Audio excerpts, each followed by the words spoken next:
Noong ika-27 ng Setyembre taong 2024, hinarap ni Israeli Prime Minister Benjamin Netanyahu ang United Nations General Assembly, subalit, ang kanyang talumpati ay sinalubong ng malawakang protesta, maraming delegasyon mula sa iba't ibang bansa, kabilang ang Malaysia, Indonesia, Iran, Pakistan, at Kuwait, ang nag-walkout bilang simbolikong pagtutol sa mga pulisya ng Israel laban sa mga Palestino at sa umiiral na tensyon sa rehiyon. Ang aksyong ito ay nagpakita ng malalim na galit ng pandaigdigang komunidad laban sa kasalukuyang pamahalaang Israeli. Partikular sa patuloy na kampanya nito sa Gaza at Lebanon. Sa kanyang talumpati, ipinaliwanag ni Netanyahu na ang kanyang pagdalo ay upang labanan ang mga aniyay paninirang puri laban sa Israel. Inakusahan niya ang UN ng pagiging plataporma para sa mga anti-Semitikong sentimiento at tinawag itong House of Darkness.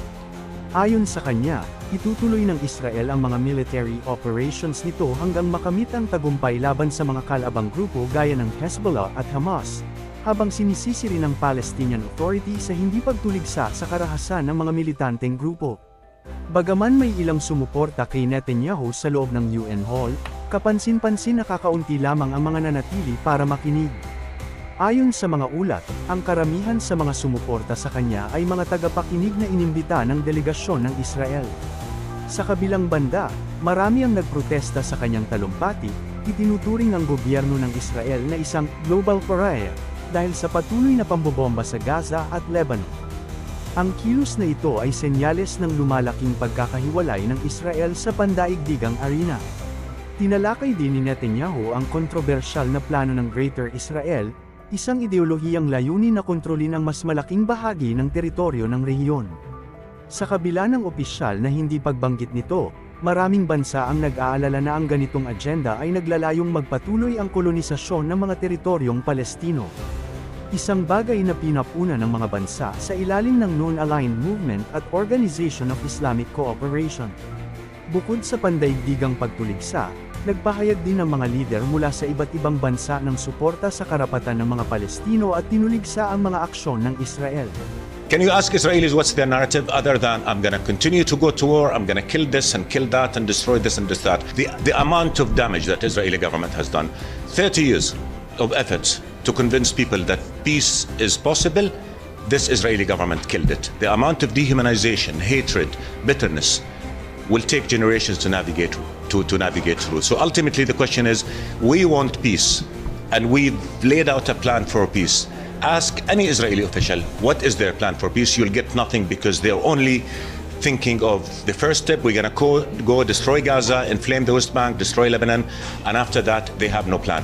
Sa harap ng lumalaking pag-aalab ng damdaming anti-Israel, inihayag ni Netanyahu na hindi aatras ang Israel at ipagpapatuloy ang kampanya nito sa rehiyon, sa kabila ng lumalaking oposisyon mula sa maraming bansa.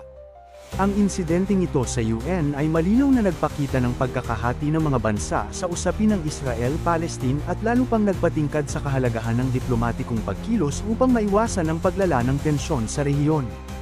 Ano nga ba ang ibig sabihin ng Greater Israel? Ang konsepto ng Greater Israel, o mas malaking Israel, ay isang kontrobersyal na ideolohiya na nag-uugat sa mga ideya ng ilang Zionist ang grupo at leader tulad ni Prime Minister Benjamin Netanyahu. Ayon sa mga eksperto, ito ay nagsusulong ng isang pangarap na mapa na hindi limitado sa kasalukuyang teritoryo ng Israel, kundi sumasaklaw sa mas malawak na rehiyon ng Gitnang Silangan, kabilang ang mga bahagi ng West Bank, Gaza, at Lebanon, hanggang Syria at Iraq. Ang ideolohiyang ito ay madalas na nagiging mitya ng tensyon sa pagitan ng Israel at mga kalapit nitong bansa, kabilang ang Iran at mga proxy nito tulad ng Hezbollah at Hamas. Gaya nga ng sinambit ko ng panimula ng video na ito, sa isang talumpati sa United Nations. Binatikos si Netanyahu matapos gamitin ang mapa ng Greater Israel, na ayon sa kanya ay sumisimbolo sa isang bagong panahon ng kapayapaan sa rehiyon. Gayunpaman, ito ay tinanggap ng mga kritiko bilang hakbang na nagpapahiwatig ng intensyon ng pagpapalawak at hindi pakikipagkasundo sa mga Palestino. Ang ganitong simbolismo ay nagbibigay ng mensahe na ang kasalukuyang krisis ay hindi lamang laban sa mga militante kundi bahagi ng mas malalim na ambisyon na kontrolin ang mga mahalagang teritoryo sa Gitnang Silangan. Bukod sa pagpapakita ng ambisyon, ang paggamit ng ganitong ideolohiya ay nagiging balakid sa mga negosasyon sa kapayapaan. Ayon sa ilang ulat, ang atake ng Israel sa Lebanon kamakailan ay nagpapakita ng estratehikong hakbang upang mapalakas ang posisyon nito laban sa mga proxy ng Iran. Layunin ng mga operasyong ito na alisin ang presensya ng Hezbollah sa hilagang bahagi ng bansa at magsilbing babala sa Iran hinggil sa inaasam na geopolitical expansion ng Israel. Ang ideolohiya ng Greater Israel ay matagal nang pinaghahalo ng ilang grupong Zionista sa ideya ng pangako ng Diyos sa mga Hudyo, na nagiging sandigan ng kanilang karapatan sa mga teritoryong nasa labas ng kasalukuyang Israel. Habang ito'y pinaninindigan ng ilang paksyon sa Israel, marami rin ang tumutulig sa rito dahil ito'y nagdudulot ng patuloy na paglala ng sigalot sa rehiyon. Bukod dito, ito ay nagbibigay ng inspirasyon sa mga hakbang militar at politikal ng Israel na naglalayong baguhin ang chessboard ng gitnang silangan upang mapalakas ang hegemonya nito. Sa mas malawak na perspektiba, ang ideya ng Greater Israel ay isang ambisyosong proyekto na hindi lamang tungkol sa seguridad ng Estado, kundi isang pagsusumikap na magkaroon ng impluensya at kontrol sa mga makabuluhang teritoryo at yamang likas sa rehiyon. Sa ilalim ng pamumuno ni Netanyahu, nagiging bahagi ito ng malalaking operasyong militar at diplomatikong hakbang upang tiyakin ang kalamangan ng Israel laban sa mga kaaway nito sa rehiyon. Tulad ng Iran at iba pang bansang Arabo, ang ideolohiya ng Greater Israel ay nagdudulot ng higit na pagkakahati sa pagitan ng mga mamamayan ng Israel at ng mga kalapit nitong bansa. Ang patuloy na tensyon at labanan, tulad ng nakikita sa mga operasyon laban sa Hezbollah sa Lebanon at mga atake sa Gaza, ay nagpapakita na ang layunin ng pagpapalawak ay hindi natatanggap ng mga kalapit na bansa at lumilikha ng higit pang hidwaan. Bukod dito, ang pagprotekta sa ideolohiya ay nagiging dahilan ng patuloy na paglala ng karahasan at kawalan ng tiwala sa rehiyon.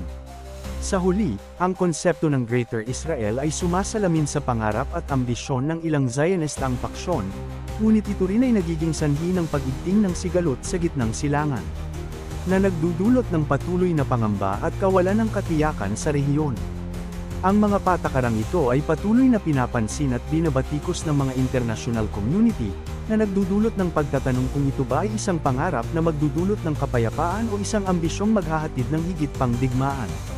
Para sa higit pang impormasyon at mga detalye, maaaring basahin ang mga ulat mula sa Ground News at iba pang mapagkukunan tungkol sa paksang ito. Ang mga pananaw na ito ay nagmula sa iba't ibang perspektiba upang mas mapalawak ang pag-unawa sa implikasyon ng Greater Israel sa rehiyon ng gitnang silangan.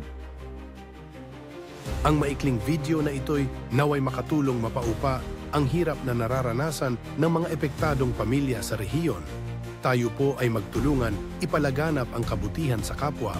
Itigil na po ang gulo at simulan mag-usap patungong kapayapaan. Please like and share the love. Huwag kalimutang mag-subscribe.